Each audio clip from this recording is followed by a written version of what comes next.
We have liftoff. Hello, and welcome back to the Alexander Society. I'm Tim, here to block someone's driveway, and with me today is my co-host, Derek, who's about to spend several months to years fighting a bulldozer into a killdozer for revenge. How you doing, Derek? Kind of making the being a little too obvious with that one. You gotta work on bearing the lead a little bit. But I am doing all right. Life is whatever. Life. I think there's a lot of people in our audience who can sympathize with that sentiment. It's whatever, The world is shit, and we shall drink to that. bruh. So Tim, how are you doing? I'm doing better than I should be. I just went to a funeral for my great aunt. I know we weren't really close, and so I'm doing as I should be, honestly. But like, What are we doing today? hey guys, editing Tim here, and I would like to let you know that this podcast recording happened back in like middle to late May, before we knew anything about the Lore Lodge episode. So we're not jumping on a bandwagon. We're not doing anything like that. I just wanted to make that kind of editor's note. So let's get back into the episode. Thank you for listening. We are going to be drinking to the Killdozer story. What are you drinking, Derek? What am I drinking? I pulled out. I got one of my favorites. One of my all-time best rums that I've ever had. I have a very strong emotional connection to this rum. It is a religious experience every time I drink it. It is genuinely one of the best experiences I've ever had drinking any sort of liquor. This is Mount Gay Barbados rum. This specific one is the Eclipse Heritage Blend. It's a 40%. Yeah, my beer's a weird one. So this is that Fort Worth brewery that I think I did a couple episodes ago. It's Rar and Sons Brewing Company. This one is a cerveza, a Mexican beer. It's called Adios Pantalones. Goodbye, pants. which is Spanish for goodbye pants. And it's basically it's like a sort of like a Mexican style, like, I don't know, what's a good way to describe a cerveza? It's like a light lager, I guess. I was about to say, I was going to guess a lager, but also light, but those were separate guesses. But yeah, light lager's the best way I can put it. But this one also has like lemon and lime juice in it, like already in it. It's pretty solid. It's a really light flavor. It's kind of hard to taste sometimes, but it's really good. It's a nice, relaxing beer. Tim, what are you drinking? So, for me, it's the leftover Dregs night because your boy was a hack and a fraud and forgot to buy beer. But with everything going on in life that Derek's aware of and you guys aren't, I think I can be let off the hook. So I'm going to have my last Lost Lake Amber yeah, it's a Wisconsin beer. It's actually better this time. I think aging in the fridge actually did it some good. And then the other one I'm going to have in case I finish the first beer is Mountain Fork, the Hoche Weizen Wheat Ale. And that was by who again? I have trouble reading these cans because it's Hoche Weizen is the beer and Mountain Fork is the brewery. Okay, before we get into our shot, Derek, give us your too long didn't read what you know of the Killdozer. A guy, the most divorced man in the country, got mad at his city zoning laws and the nascent psychosis of like middle class white men in the United States took over and resulted in him taking revenge on his city government, his municipal government that he was mad at, by building a homemade tank with a bunch of concrete blocks on a bulldozer and used it to destroy part of his town before taking his own life. Yeah, that's pretty summed up. Yeah, you got that pretty much. I love the most divorced man in the world, but yeah, the insult is accurate in like vibe, but not in marriage history, unfortunately. This man was never married. Oh, well, that's actually more of a red flag, honestly. I'm going to go ahead and give our sources here since I've already started rambling on it. So I watched The Casual Criminalist, Killdozer, The Wrath of Marvin Heemeyer. Biographics, which is a sub-channel of that same channel, but they actually had a guest on for this one, Carl Smallwood. Then The Casual Criminalist started off with Heemeyer's side, but the more he found out, he was like, oh, okay, that is actually not. The one that was talking purely from Heemeyer's side is Killdozer Rampage of 2004 by Popo Medic. And then the actual documentary I watched is called Tread, the true story of the Killdozer, which was free on... Yeah, from what little I have actually gleaned from this event, when you get into the actual details, this guy who made the Killdozer might have some sympathetic parts to his story, but... So the way this story gets told, in my opinion, is very a man against a corrupt local government idea.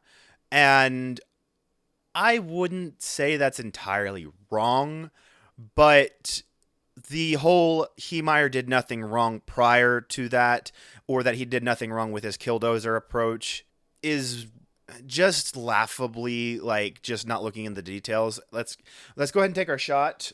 Cheers. Prost.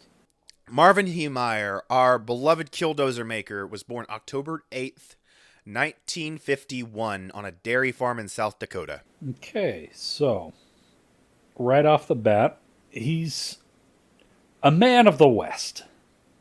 He's from a particular cultural tradition of coming from a background where your nearest neighbor is like 5 miles away, and you have to, and a trip to the grocery store is basically like a day trip vacation.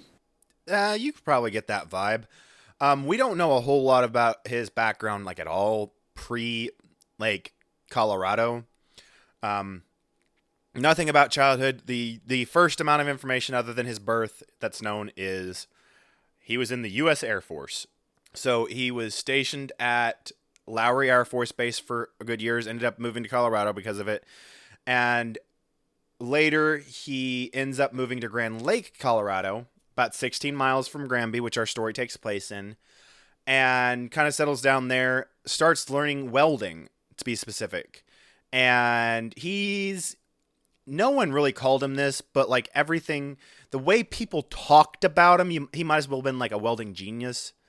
Like, he got into muffler repairs, how he started welding, which I don't know how that's a big commodity, but apparently he made a good living off of it.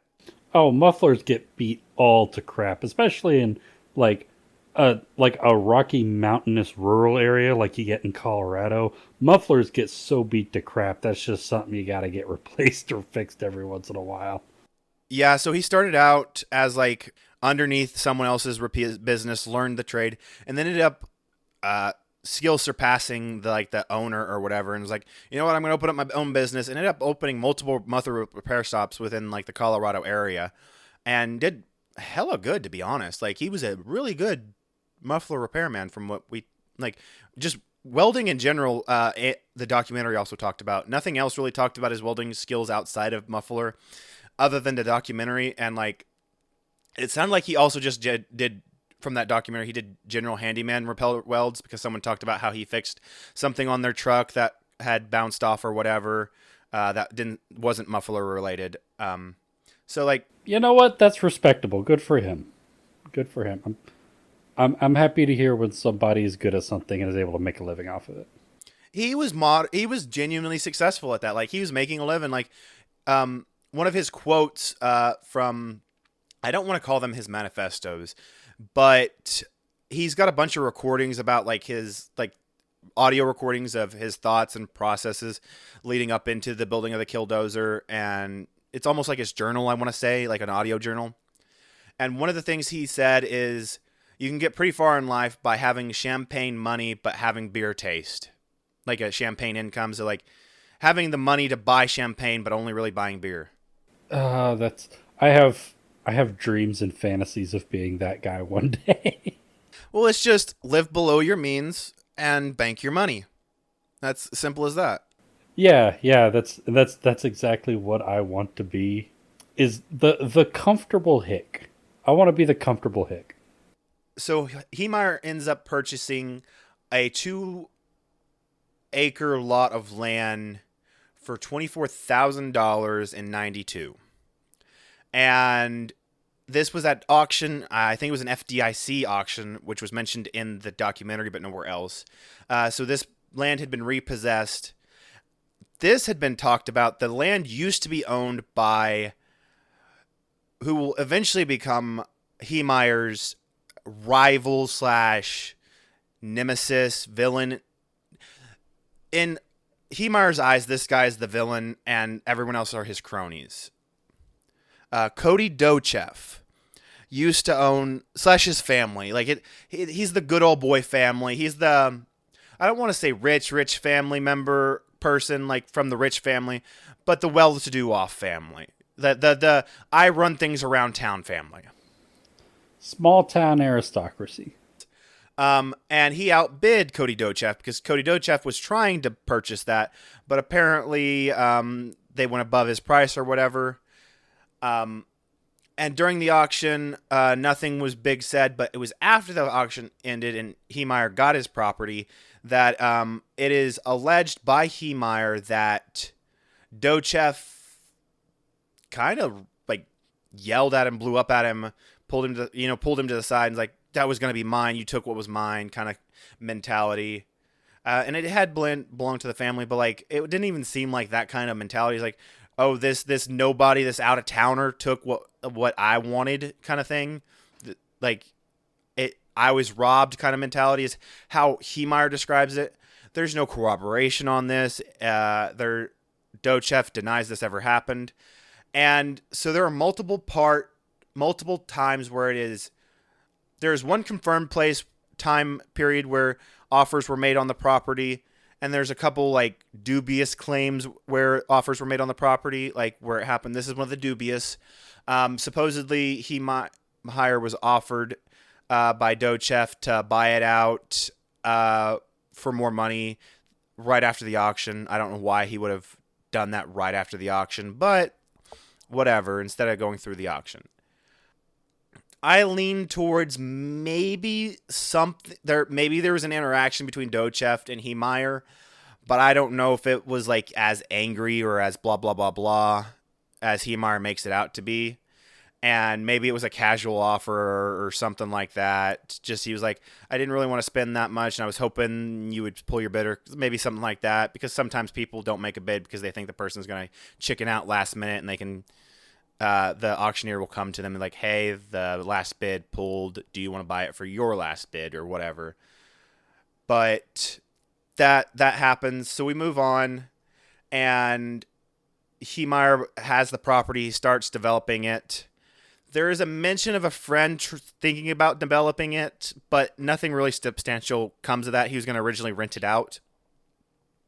So we're not really sure. I've seen reports left and right of why, but like there was just so little to substantiate whether the friend was going to rent it out or not. I think it was more of an idea of having a friend rent it out than it was actual. The friend was definitely going to rent it out. But as soon as he gets to the property, he finds out there's one major issue with the property. You have any idea what that is? Hell, I don't know anything about owning land. The issue with Heemeyer's property was it had no sewage solution at all. Like permanent sewage solution. You know, can you take a guess at what redneck bullshit happened that was already set up before he got there with Heemeyer? Some Roman style like aqueducts made from like old rusty gutters or something. You're kind of close. They had a literal buried cement mixer bowl. Oh no. Yeah. That was their sewage solution when he bought the property. So Heemeyer's like, okay, the city starts trying to like fine him and all that. It's like, I want to get it fixed is what he puts up at first. Let's get it connected to the city. Let's get it fixed. And And here's where the first little like red flag that he's not the great guy that he's projected to be in like the the internet machinations meme that he became. Um, they told him that to connect to city, because they would have to get an easement, they would have to connect, like they would have to run hundreds of feet of pipe, and it would have to have pumps because it's running uphill. It was going to cost him anywhere, I've heard reports anywhere from $70,000 to $100,000, and he wants the city to pay for it. I feel like that's a situation where they should go halvesies. I thought so. That would be like a reasonable thing. The city even offered him an even better solution than that. Get a septic system, which is like a self-contained sewer pond, like all that. Not pond, but like basically it's not connected to the city, but it's taken care of in a better way. Hey, we're not going to fine you or whatever if you just put in a septic system. And he didn't want to do that. He thought the city should fix the sewer issue if they were going to fine him, which is not really like, that's not how things work. I get that you bought the property, but it's virtually undeveloped land. You have to assume that if you're going to run a commercial business out of it, you have to develop it. And part of that development is sewage, power, electric, all that. Yeah. Pump the brakes, dude, because like that's how this works. Is when you want the land to be yours and only yours. That's how private property works. You paid the money for it. You get exclusive rights to use it. You're taking on the responsibility of Developing it. taking care of it. And I get like, oh, the city is gonna fine you for if the city's gonna fine you for not having the correct system. I think I don't know the timeline on the fines or anything like that, but it genuinely seems like the city wasn't being malicious about the fines. I think they offered a couple times to like not even like, hey, resolve it, fines will go away or something like that. It was never explicitly put at that, but just the way he was given opportunities, like if they really wanted to, like if they were really trying to shaft him, they wouldn't have offered the septic system. No, you have to connect to city because of zoning or whatever, blah, blah, blah, blah. They could have really been douchebags about it. And then I could lean into the meme story part of it where, like, he was just raw dogged by the city. But, like, this is where that image falls apart for me because, like, you bought essentially undeveloped land. Yes, there was a makeshift. There's a little bit of development, but, like, it wasn't truly developed land, if you get what I'm saying. Yeah, like he's trying to have his cake and eat it too. Like either the land is yours and you take on the responsibility for taking care of all of that stuff, or you get support from the city. You get the support from the city's like water system, which is obviously what you want. You can't have it both ways. Yeah, there's one small snafu with the connecting to the sewer, like to the city, that I've heard that maybe makes him a little bit more justified, but like with the offer of the septic system, and that's not debatable. Like that pops up so prominently. I definitely think there was a septic system offer in there, so there's no way that he could realistically, like he doesn't have a leg to stand on. My opinion is that he would have had to got an easement from the nearby property owners, which was the Dochef family, and he was denied that easement. But with the way he reacted to the city not paying for it in general, I genuinely don't think the easement even mattered about being denied. Mm-hmm. Like I think he was that obsessed about like, no, the city pays for it, which no, that you bought, like we've already talked about, it's undeveloped land, you have to develop it. That's part of development. Maybe he has a point from zoning perspective, like maybe they shouldn't have zoned it that way, but he's still trying to make a commercial business, and the nearest neighboring municipality is, I want to make sure I get the city right, Granby was who he would have to do that with, or maybe the county, but still, when you develop stuff, you still have, if you're having a retail business, you have to have potable water, you have to have working sewage. You no matter where you're at, like you're not going to get away with that no matter who's in charge. So I have a question. Shoot. So this guy wants access to the city's municipal water system, correct? He wants use. I don't know if he had like so it doesn't talk about any of the other utilities, which makes me think maybe those were hooked up already, but there was just no sewage hookup. And hookups are different than developing the land in my opinion, because you could just run electric because this person already needs it down this way, whatever, or like water, blah blah blah blah.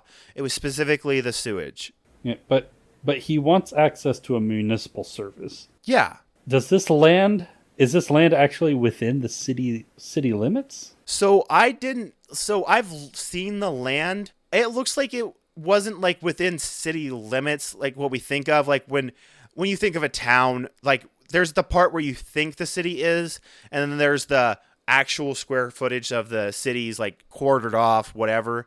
I think it was in the outskirts of town where it's not part of the like it looked like it was in the middle of Yeah, because I'm wondering if this guy is demanding access to a municipal utility to a city that he doesn't pay taxes into. That's I've never heard anything about the tax situation. because if that was the case, that's like that guy's just an asshole. Like that, he's just a piece of shit. I haven't heard anything about tax evasion or dodging. We'll get to a part later where it looks like he's dodging something, but it's not taxes. I forgot to mention this. This was in the documentary, and this is the only place it really talked about. I'm going to talk about his personality a little bit. He was pretty well genuinely liked. Is like if you were good to him, he was good to you, and he was that good old boy. Like the guy you hear give you shirt off your back as long as you're not. As long as you don't cross him, kind of person, like you, as long as he wasn't wronged by you, perceivably wronged, obviously, because like whatever. But like it seemed like he just genuinely tried to help everyone. I wouldn't say he was a saint. I wouldn't say he was a devil either. On this, he was just like that. Tried to do good along the way, and like obviously we're humans, we're flawed. Blah blah blah blah. Mm. In the documentary, it mentions he was a big fan of snow skiing, not skiing, snowmobiling, whatever that term is, for like the activity. Like he had a Thursday club where like he didn't work on Thursday or something, and like a couple people in town. He said sometimes you would have 8 people, sometimes you have 25. The person who was interviewed, but like they would go out and go skiing, whatever. He never had a solid relation, like a permanent. I'm married. But it sounds like he wasn't like that. He wasn't an incel kind of person where like I can never get a girlfriend. I'm chronically single. Like he had relationships throughout the point, and like through most of this time, from what I understand, he had a solid relationship. I think he was one of those people that just didn't really believe in marriage, and I don't mean that in like the commitment way. I mean that in, like maybe the government way, because he kind of leans into the like probably doesn't really like big government kind of person. No one really talks about like his political alignments long term. The only real political things I'll talk about later, and then it's also mentioned he was really big in favor of gambling. At one point, he commissioned like they were working on like a bill or something, either like the state or whatever level, and he was big in favor of that. It didn't really talk about how anything went, but like he campaigned for that, and I think 94 or something like that. Don't quote me, but that was just a brief mention about that. That was actually in the Wikipedia, I'm remembering. So that's more on the dubious side, but it did mention that. He ends up in a legal battle with the city on this, and he keeps getting fines. This is another one of the dubious parts where an offer's made on the property by Dochev. I don't know if I will tell you when we get to the confirmed one. I'll go into more details on the offers because there was multiple offers at that time or whatever. But as the lawsuit went on, at a certain point, Dochev was like, okay, you can have your easement, connect to the city. But Heemeyer just really was, he was convinced the city had to pay for it, and he wasn't going to do a septic system. And it sounded like he didn't want to correct the problem at all. Like he wanted the city to correct the problem is what I get at the end of the day. Well, he's got a perfectly good cement mixer bowl down there. Why would he need to put in a real septic system? Because that has unfortunately no drainage field, no way of emptying. He was not getting it pumped like you would a septic tank. It's not good to just have a literal, like, it's not like it's manure. It's not like you're having it in, what's it called? Manure, not, where you put all your food to decompose and like mulched into like fertilizer. I forgot what that's called. Fuck, I don't know. What, compost? Compost. He didn't have like a compost set up or anything like that. Well, excuse me, Mr. Marks. I thought this was America where we had freedom. It's not freedom when you take 5-gallon buckets of shit and pour it down your drainage ditch of your neighbor's property, is what he ended up doing.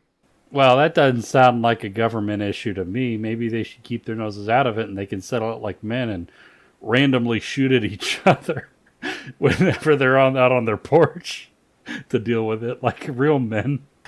At the end of the day, regardless of who was in the right on whether Heemeyer should be connected to the city or not, what? After all this is said and done, as far as I know, he's still embroiled in legal trouble, but in 93, he opens up the muffler shop on the property. That's going on. I'm assuming the legal battle dragged out. There was never a mention of like him ever correcting the sewage problem, so I'm assuming this is just continuing on throughout our timeline, but we'll make a big jump into 97. In 97, the Dochev family decided they wanted to expand their business into a concrete plant. And this is also where like a tentative, like dubious offer is made on the property. So I don't know. Again, who knows if this was legitimate or not. There's multiple places in the story where offers were supposedly made by the Dochev family, specifically the Dochevs. Like, this seemed to be the only person that was ever in, like, family that was ever interested. This really drove the wedge between the Heemeyer and Dochev rivalry nemesis situation. And Heemeyer was vehemently opposed to breaking ground, anything on the concrete factory.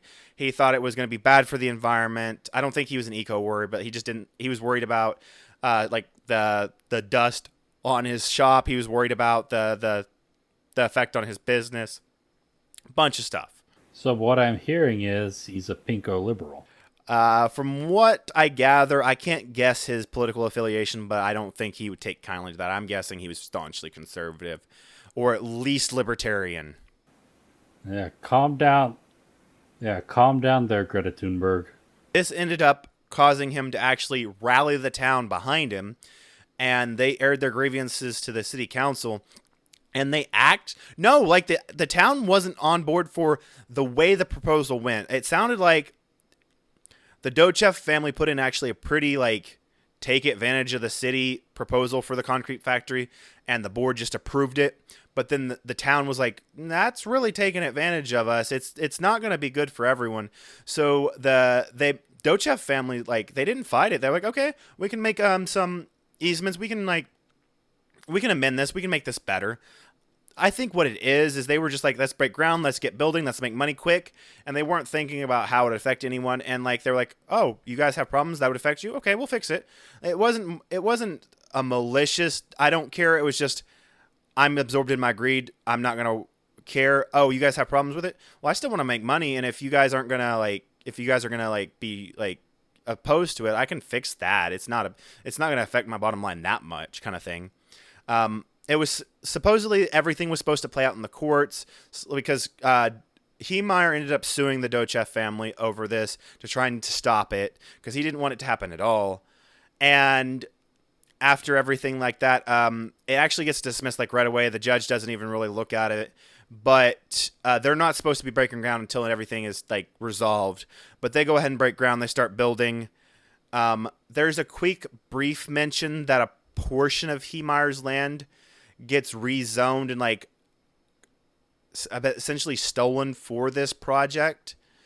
And it was a lot of municipal bullshit, like bureaucracy kind of thing. Like he didn't oppose in 30 days. That's not really solid. There are two different stories on where like the Dochev family kind of took part of his property or like blocked part of his property. And I'm not sure which is true or if they're both true or like it's like we don't have no one's really given us enough context to understand that. But at the end of the day, there was some kind of impediment to Heemeyer's property that he felt affected his business. Okay. Real quick, who's opening the concrete plant? So Cody Dochev is like the main antagonist to Heemeyer specifically, but I think it's like the company that the Dochef family collectively owns. You know how like the small town like echelon has like that. So it's the Dochefs. It's the Dochefs that are opening this. Yes, it's the Dochef family, the Dochef company, which is probably owned by multiple of the family members, honestly. But it from the way the story is laid out, I don't know if this is actually how it was organized. Cody seemed to be the ringleader, at least in Heemeyer's eyes, obviously. Like Heemeyer, the hatred boner was straight at Cody specifically, but he saved room for everyone else too, obviously. The concrete plant seemed to be like Heemeyer's tipping point, to be honest. Like, since it wasn't getting resolved, he kind of like, this is where I think he kind of had like a mental break, to be honest. When you hear some of his recordings, it definitely sounds like he snapped with the way he's talking about. And like, again, like I've said before in the episode, he's kind of made out to be a hero, like at least fighting like small town like corruption. And I wouldn't say that he wasn't fighting small town corruption, but I don't like to think of it as like the pure black and white. Like, he was given many opportunities to like be satisfied or have the issues resolved, and he just it wasn't his way, so he didn't want to, you know? Yeah, like on the one hand, this entire like process is for like this whole zoning and just all of the like municipal bureaucracy is genuinely frustrating nonsense. But then on the other hand, he makes absolutely no effort to benefit his own situation. He's making no concessions. Because at the end of the day, like, no matter what it is, you're never getting your ideal scenario on a lot of stuff. And even if you do, it's not going to turn out the way you idealized it, even if it's like initially the way you idealized it. In July, he goes out and buys what would go on to become his Killdozer Komatsu tractor. There's a couple different reasons why he supposedly bought this. So we talked about how that part, like, it sounded like the Dochef family kind of took part of his land or blocked part of his land. Supposedly they blocked the road into his muffler shop, because this is not literally in the middle of nowhere, but like just on the outskirts of the city where like there's nothing. It's like a dirt road, obviously, or something like that. Yeah. The concrete plant like blocked their driveway or something, and he went and bought the bulldozer to build his own new road, supposedly, is one of the stories. And the city wouldn't go along with that. He supposedly kept his business open up until October of that year. So like, it obviously wasn't blocking enough to not get any business, or else he would have closed it sooner, in my opinion.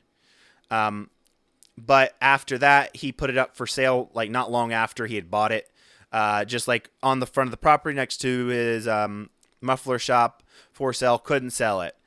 Closes his shop in October, and this is where he really starts to fall off the rails. He said that bulldozer didn't sell, so it was a sign from God. So he starts selling everything, and he tried to put he sells the property, he sells his tools, he sells everything, and even the bulldozer was up for sale. But the bulldozer and like one other thing were the only things that didn't sell. And to him, that was a sign from God that he had to do what he would eventually do. I don't know where in the timeline this happens, because it's just offhand mentioned in everything else that he ends up breaking up with his girlfriend, kind of cuts a lot of friends off.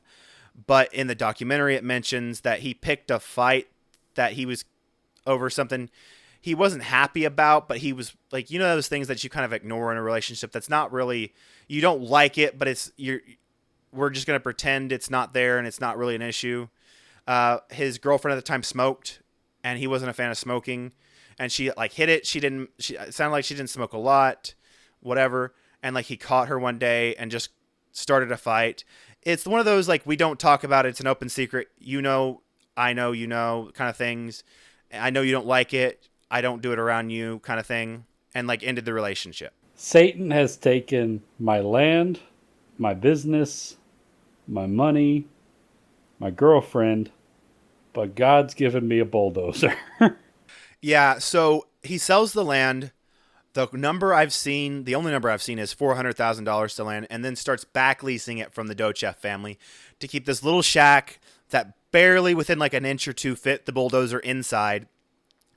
and he spends the next months to until he rolls out in 2004 fortifying this. What he did is he welded on quarter-inch concrete panels, and then like basically created a box structure, and then poured like 4 inches of concrete to reinforce that. He created like he blocked it out where like nothing can get in, nothing can get out. Like when he finished it off before he rolled it out, what he did is sealed himself inside. He was not getting out with unless they like cut him out. He sealed himself inside with a week worth of food, from what I understand. There was literally no real view out of the thing. He actually put security cameras on it and was actually viewing that way, but he put bulletproof plexiglass to protect them and like mark in specific things, so he had a good view, so he was actually still able to drive it. There was a number of people that thought it was remote controlled back in 2004 because of how like secure, how like padded down it was. They was like, there's no way in. There's no way there's someone in there. This thing's a lot more complicated than people really talk about. It is. It genuinely is. It was like he spent, so it was October of 2002 that he closed his shop, and then the attack, I don't remember the exact day of the attack, so I'm going to have to check. June of 2004. So like almost 2 years later, he's been building this. He spent time on this, and he hardly left this. Like he said, he spent like part of his like logs. He spent like up to 4 days without showering. Like he was like, this was his special interest for like almost 2 years. Like essentially, like this was his sole dedication, refortifying this Komatsu bulldozer. Like the level of dedication he went to this was insane. He actually bought the bulldozer for $16,000. That seems cheap for a bulldozer. 2002? Not really. I don't know. Like that. I mean, that seems like you could get like a decent used car for $16,000. You can get a damn fine car back then for $16,000, Derek. Yeah, but I don't know. You could get today you can get brand new base model cars for $10,000 to $15,000. I know. I guess I have a really hard time conceptualizing like inflation since then, but let me check this. Because it seems like even back then a bulldozer would be at least $100,000. So $16,000 in 2002 money is worth $27,886.43 today. See, that seems like today a bulldozer for that much just seems ridiculously cheap. I don't know how much bulldozers run for, but he bought it at an auction, so I don't think he got it new. So that's one thing to keep in mind. Yeah, I get it. Yeah. The specific model, I actually didn't look for this too hard, and I just found it on the wiki because I didn't look at this part, was a Komatsu D3558, referred to as the MK tank for Marv's Komatsu tank in his audio recordings, according to wiki. Another thing that was brought up that wasn't really mentioned anywhere else, that he sealed himself inside, so that like it's a tank too. Like those aren't known for being cool. Apparently he took an RV AC unit and like planted that in the top to keep himself cool. That was mentioned by someone who comes up later in the story who got a good look at it. Yeah, I had heard that he was kind of struggling by the end of his rampage because it got so hot. Yes, we don't really know how Heemeyer did because he didn't exit it alive. Like everyone knows he took his own life that knows of this story. So I'm not like spoiling it. Oh, and if this is the first time you've heard that story, I'm pretty sure Derek already spoiled you at the beginning because he shot himself, said he shot himself. So you should have already known he doesn't come out of this alive. But what he ended up doing with the proceeds from the sale of the property and all of his equipment is actually sending it off to his dad. And his dad actually distributed it to his siblings. So the theory on why he did this is he didn't want like lawsuits against his estate or whatever money he left behind in his personal name to go to the restoration or like the paying back, essentially. It makes sense. His dad ended up passing away before that. There's a small brief period, I think in the winter of 2003, I'm assuming, because it sounds like it was too soon, too early into the process, what they were talking about, that he took a small break on the winter. He took one of the winters off. I don't think it was that first one. I think it was the 2003 winter, but they didn't specify, or I didn't hear it. And he went back to his snow skiing, whatever, snowmobiling for a little bit. He went to his dad's funeral because of that, because his dad passed away. But from what I understand, his dad had already distributed the money to his siblings as a way of obviously avoiding reimbursing the town. Because, like, from his point of view, why would you let the town take your money that you hate that you're about to use your modified tank on? From there, again, June 2004 is his day of reckoning. And he swears up and down in his logs that throughout it would have just taken God one little simple thing to derail me. This all lined up, so it had to have been God's plan. He ended up having 3 different weapons on him when he rolled out: a 50 caliber rifle, a 308, and a 22. That 50 caliber rifle. Yes. that is certainly running the gamut. You want to know what makes that 50 cal even worse? Oh, I can't even imagine. He had explosive rounds in it. What the fuck? There's one part as he's going through here. So everyone knows he kind of bulldozes through town, going through properties.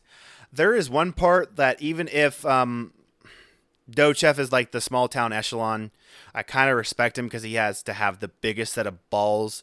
One of the biggest set of balls. Like, he's up there on our, like, one of these days we need to do a goof episode that's a bonus episode on who had the biggest balls in our stories, and Dochef has got to be up there. He took a front loader once it was realized that Heemeyer was coming into town with his tank that he modified and built himself, and rammed it straight into the Killdozer and tried to, like, flip Heemeyer. Fuck. Like, he didn't hesitate. Like, he was like, bullets are flying. This guy's going to tear down the town. I'm going to try and stop him. Fuck. And what did he use? Say it again. A front end loader. So, you know, like when you see tractors with that, like that scoopy thing, the front scoopy thing, think of that a little bit. That's as close as I can describe. So his first stop was the concrete factory. That's when Dochef had his like little out with him. He ended up not winning that. Oh shit. Okay. Wait. So he takes on Killdozer with a front end loader. This is a redneck mecha. Yeah. That was a redneck mech fight. Oh my god, that's so fucking cool. Okay, I know this is in reality this is like an actually like tragic event that happened, but fuck. It's not that tragic. Shot? Yeah, sure, let's shot. Bro, Cheers. but still, like, I think it's tragic because that's like there were no lives lost besides Heemeyer's, right? Yeah, like there was no even like critical injuries. There were like bumps, scrapes, and bruises, but no one was hospitalized. Yeah, but like that's the destruction of a good part of a town. Like that's a very scary event. You want to? I'm gonna go ahead and start looking up the today's cost. You want to guess on how much dollar amount wise he did in damage? Gotta be tens of millions. So his grand total of property damage in 2004 dollars was $7 million. All right, yeah, I can see it. In $2004. It in today's money is $11,619,036.56. That's respectable for what it was. Yeah. So he starts off by bulldozing the concrete plant. Then he kind of makes it his way into town. One of the deputies from the sheriff's office pulls off some like real hero shit, or tries to, and jumps on top of the fucking Killdozer Oh shit. and tries to find a way in. And he can't because he's No, this is what I was talking about. How we noticed that there was some kind of AC. So he took some kind of RV AC to cool himself off, and the sheriff, the deputy, couldn't figure a way in. So he started shooting through the AC. It seems to still have worked that time, because I think he wouldn't have gone as long as he did with it have being shut down. Heemeyer started firing off. And the deputy stayed on there until Heemeyer went to the next building. He ended up going through multiple businesses. He went through a bank. understandable. He bulldozed through a propane storage yard. Blah! And this is really where I think his hero status should be revoked. No, my propane. He fired at the propane with those explosive rounds and didn't hit any of them. But they calculated how big of the blast would have been. Oh, he was just trying to have some fun with that. The fucking asshole. He would have taken out the local retirement home. Oh my god, that's insane. That's so... No, that blast would have been so big that the amount of innocence that he would have took with him takes away his hero status. Just trying that. The whole time he's driving through town, he's taking pot shots. He tried to run over the home of one of the Dochev family, another one of the higher up in the echelons of the small town, the Thompsons. They're kind of like this. They're on the same level of the Dochefs. They were more higher up in they were his opposition in like the city council part of stuff, like with the city, and that's kind of why he attacked the city too. Is the Thompsons? He tried to attack the Thomas home, and the sons of the, I don't know the name of the father that was on the city council, got a hold of their mom, who's still in the building when Heemeyer was going to try and run it over. Got her and were able to get her out. Got a hold of her and get her out. So she could have easily been a casualty. A lot of people praise him on his lack of fatalities and like, hey, he didn't really hurt anyone and he was just taking it to the man. He was sticking it to corruption. The only reason Heemeyer did not kill anyone wasn't because he didn't want to, wasn't because he wasn't trying to. It was out of pure incompetence or lack of ability. A little bit of both, to be honest. A fair amount of luck. Wow, that's... They ended up calling in the governor. The governor was considered sending in Apache helicopters. Yeah, because like what the... Like... They were going to Hellfire missile the Killdozer. Yeah, because like what are you going... What is like an average person going to do in that situation? What are even like cops going to do in that situation? Like they don't have... Fuck, what are the National Guard going to do except that? Like, what can you do except that? They went against it, and the governor decided that he was going to deny that because the innocents lost to destroy the Killdozer would have been like not unjustifiable. It would have looked bad on the governor no matter what if he had done that, even if he was trying to do that. The final building Heemeyer ends up attacking is Gamble's store, and they kind of like baited him into attacking it, honestly, because there was an area they knew he could get stuck in. At this point, the Killdozer has taken damage. It's leaking exhaust. It's steaming. It's probably overheating. He's probably getting close to like not being like heat exhaustion too. Yeah, but the cut before, you said he was like kind of shooting through the AC, yeah. Yeah, so it was probably not functional for most of this attack. And this attack happens fairly quick. I don't have a time, but like this all happens in rapid succession. It doesn't take long for a bulldozer to go through a building, especially reinforced like that. They tricked him into running over the Gamble's store because there was a basement and he could get stuck there, and lo and behold, he does. They kind of bridge him in where he has to just keep going, and they get him stuck there. He can't get it through. From what I understand, the engine dies or something like that. Like that, it's very obviously he's not doing anything. SWAT arrives and they surround him, But it's at that time they hear a single gunshot within the Killdozer, where Heemeyer takes the coward's way out and kills himself. Shit. And let me be clear, I'm not making fun of suicide. I'm making fun of Heemeyer particularly. I get mental health. It is not that complicated, but he just didn't want to face the consequences of his actions. No. Yeah, we're not making fun of suicide in general, just the one. I'm making fun of Heemeyer specifically on why he took his life, not because he took his life. They ended up trying to blow open the Killdozer, and they try 3 different explosions. There are reports that it rattled windows in neighboring towns. They tried some high level explosives on that without destroying neighboring stuff, obviously. And they eventually decide on using a cutting torch and finally opened it. They found Heemeyer's body. Everyone was pretty sure he had killed himself already, from what I understand. But no one was 100% certain. They thought maybe he was just trying to do another pot shot, but maybe it just missed or whatever. Because throughout the end of the time, I did mention that he was taking pot shots. He wasn't able to aim very good. He only had this small little opening holes that he had constructed, so no one could literally get in and shoot him or damage him or all that. He ended up going through 13 buildings. 11 had occupants before he did it. Town hall was included. There's a bunch of other stuff. It's not really. I don't care to go into the details of the building because that's not really relevant. He was against the town. He was getting whatever he could. He lost his grip with his reality. Like I said, $7 million was the damages, $2 million was the concrete plant, which was uninsured.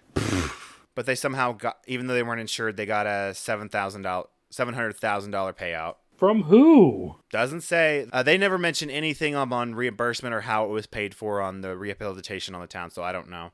It was decided that they would not keep the bulldozer. They waited a year after this event before they were like, we don't want to become a morbid site for visitors, because they could have leaned into that. They could have went with the tourism aspect and made money on it, but they didn't like that idea with the Killdozer still being intact. So they ended up cutting it up and sending it to multiple different yards. They didn't want people taking a hunk and be like, this is my part of the American hero kind of thing.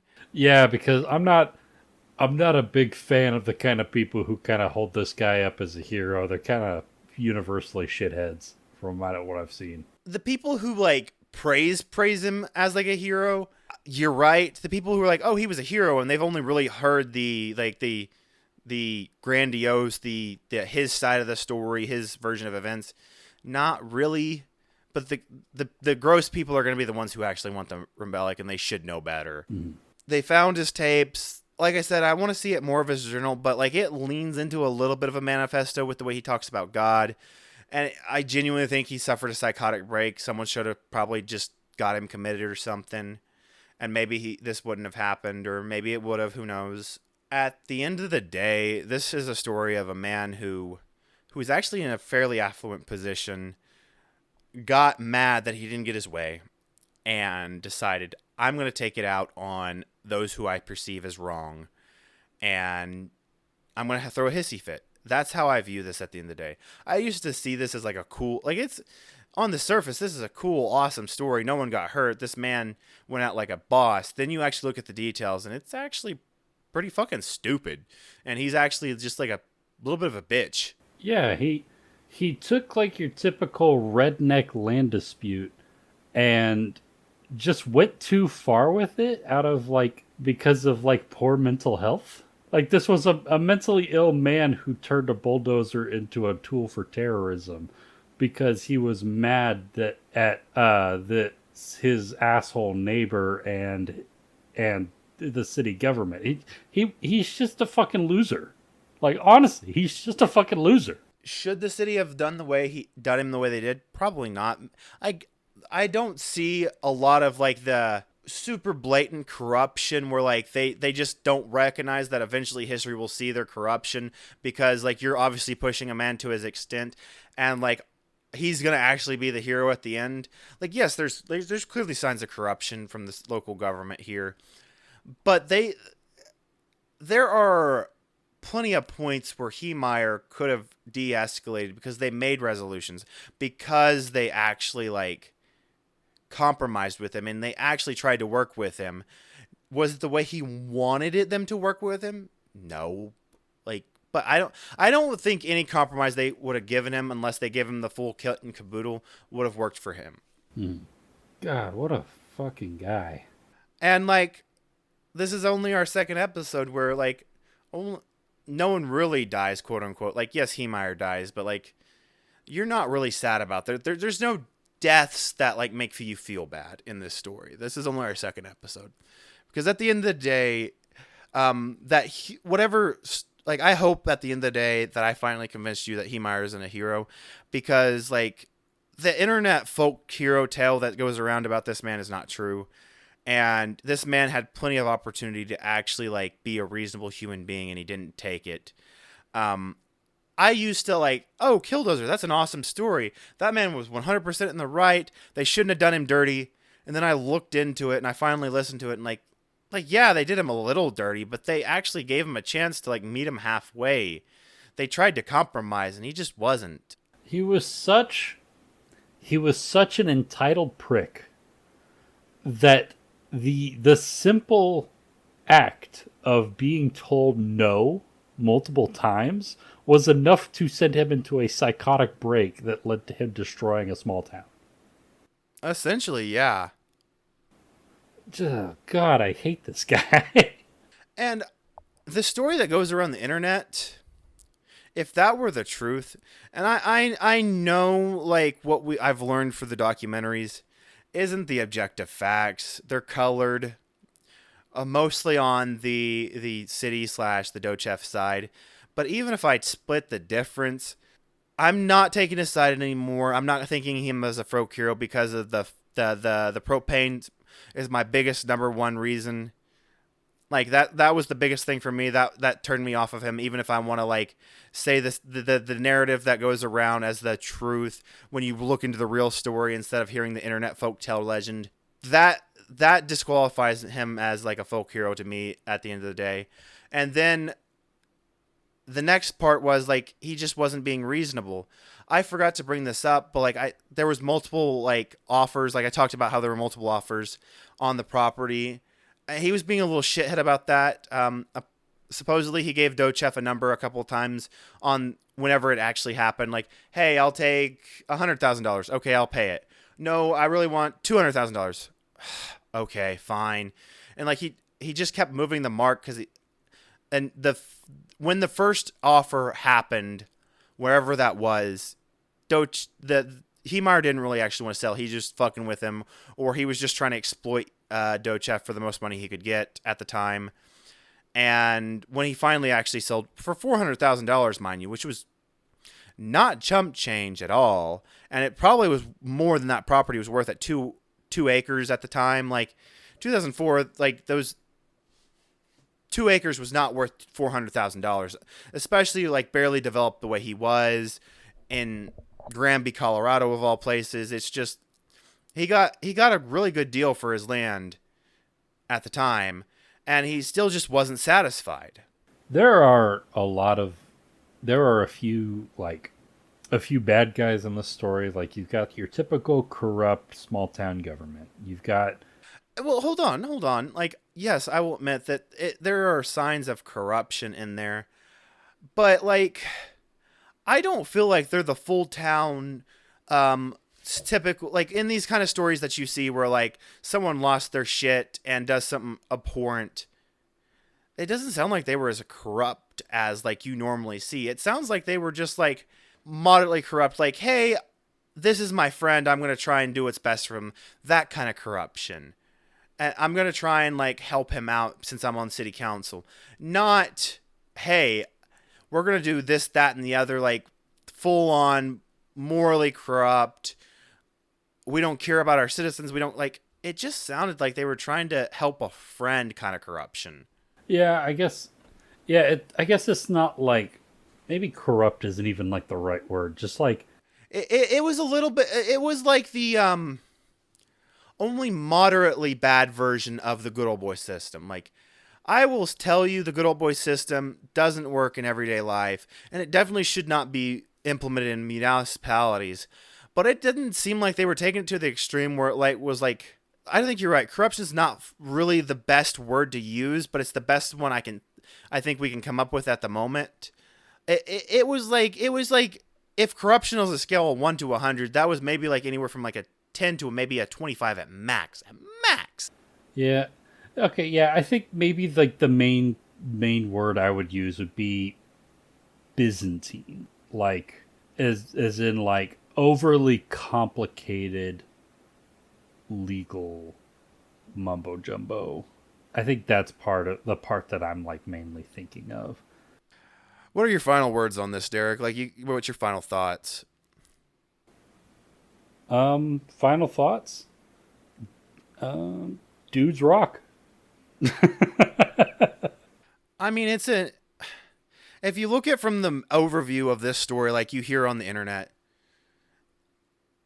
Heemeyer definitely should be a hero. But like once you finally look into the details, it's actually more sad because like you want to make him because the ideal of like the lone entrepreneur trying to fight a corrupt local city government is awesome. Like we all want to do that. Like we all want to stick it to the corruption.